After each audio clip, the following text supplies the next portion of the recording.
I felt it going down my stomach, and it was like I swallowed nails. Hi everyone, so today I'm doing a Q&A. If you don't know who I am, I'm just like a random girl. I haven't done one in years, so let's just jump right in. I asked you guys on Instagram what I should put in my Q&A. It was about anything. I didn't specify anything, so it's pretty much gonna be so random. I'm gonna start with the most asked questions, which were about my bottom surgery, because I did have multiple complications and I haven't updated you guys on that in a long time. How is sex now 4 years post-op? I'm gonna be honest, it is very painful, but I have learned in my situation, the moments before that act needs to be so intense and like so much sexual tension.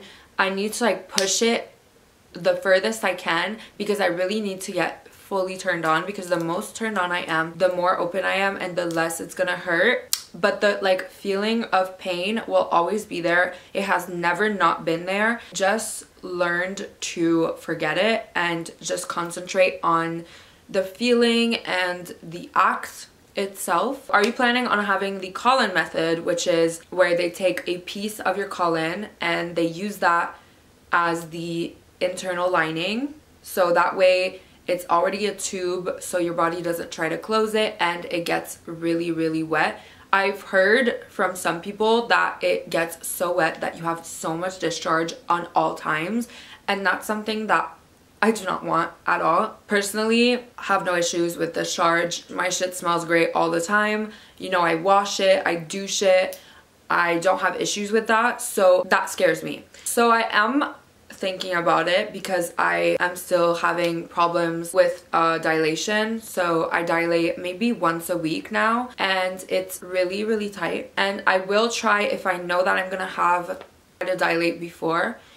If I don't dilate for like weeks, which I have done once because I traveled and I didn't bring my dilators, which was stupid of me, and I had found like something that looked like a dilator. I tried to dilate with that after like 2 weeks and it did not go well. I like bled everywhere. So I tried to dilate every week.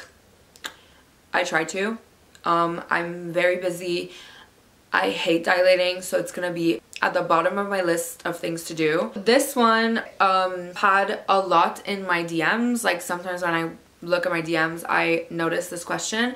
A lot of people notice my weight being like very fluctuating. I remember I had posted a photo of me and my ribs were showing. A bunch of people were trying to get me canceled for posting that. They were like, oh my god, that's so unhealthy. You're pushing this beauty agenda on people. But I was overweight before BBL. I was so unhealthy and I had rolls and my arms were fat and like everything was just big. And I was so unhealthy. I had fatigue. I was lazy all the time. I always wanted to eat. I was always craving sugar.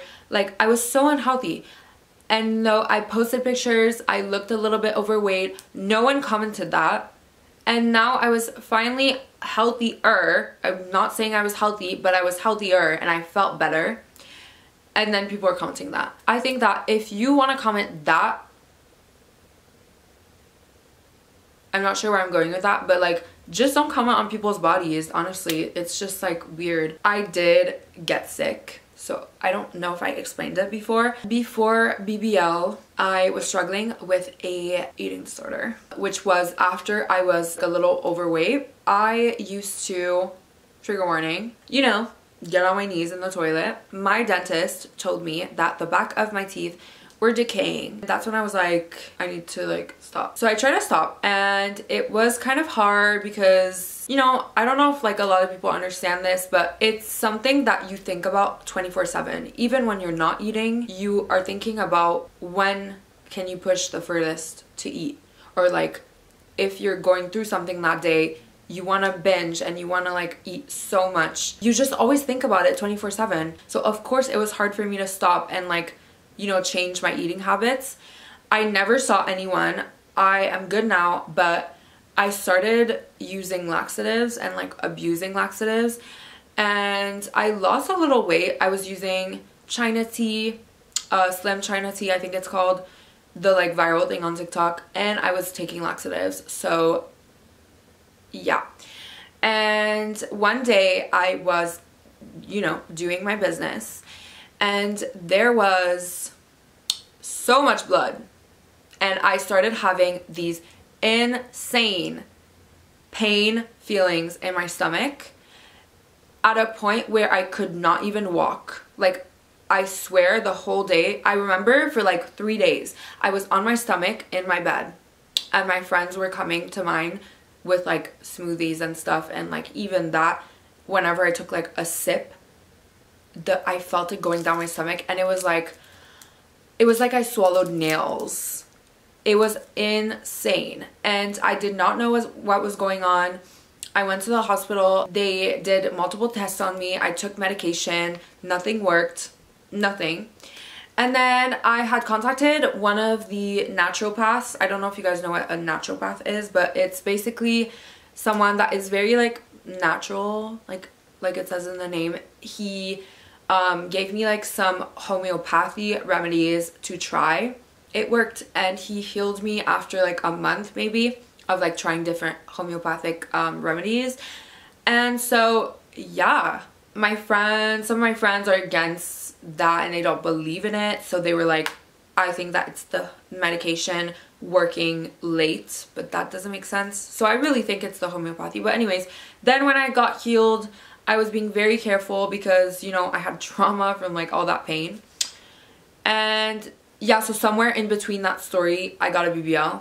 So like, it was during I got my BBL. So you're not supposed to lose weight after you get BBL for a year, because you want the fat cells to be like stuck there and like settle nicely. And yeah, so that was like after BBL, and it didn't make a year yet, so I lost a lot of my BBL. How did you get your shape? Question mark. Silicone? Question mark. So I've never talked about silicone before, but I have a lot of friends that have silicone. Okay, and if you don't know what silicone is, no, I'm not talking about implants. I'm talking about silicone injections. It's very common in the trans community, and a lot of trans girls have it. I know a lot of stories. I know a lot of good stories, but you know, you're not supposed to have that in your body. Literally injections of silicone in your body, so it's floating around there, and in a couple years, you know, maybe 10 years, maybe 20 years, maybe 30 years. I know some girls that have had it for years, and they're good and they're fine, but it's like a time bomb. You never know. If you think about it, your body's gonna try to reject it at a certain point. It's so recent that we don't know the long-term effects. It's kind of like Ozempic, honestly. It's worse than Ozempic because it's like liquid silicone injected into your body, and you can die when you get injected, and it is illegal. It's not FDA approved, so I would never do that.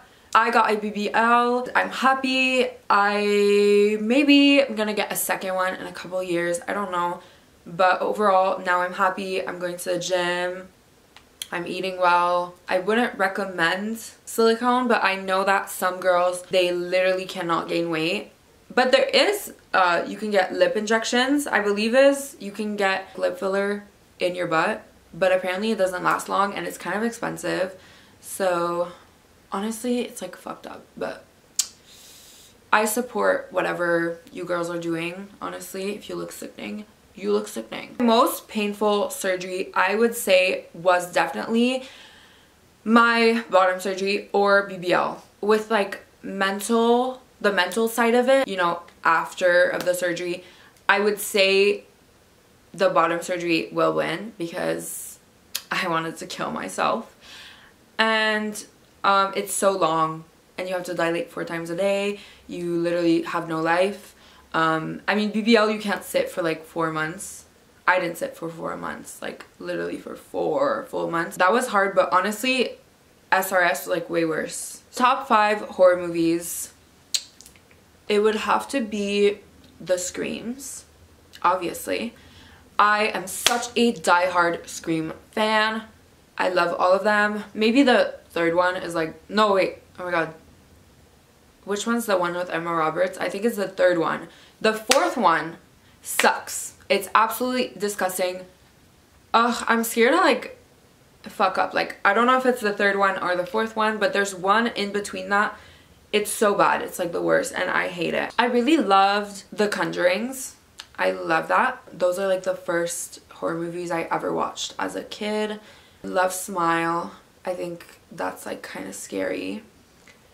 Oh my god, and there's a new one coming out and I'm so excited. Some of the Saws are good. I think it's a little too gruesome for me. I really like horror movies that like have a killer or something, and then I'm kind of over it, to be honest. I love you guys so much. Literally, I had a dinner and I chose to come home and film because I haven't filmed in a while. I'll see you in the next video.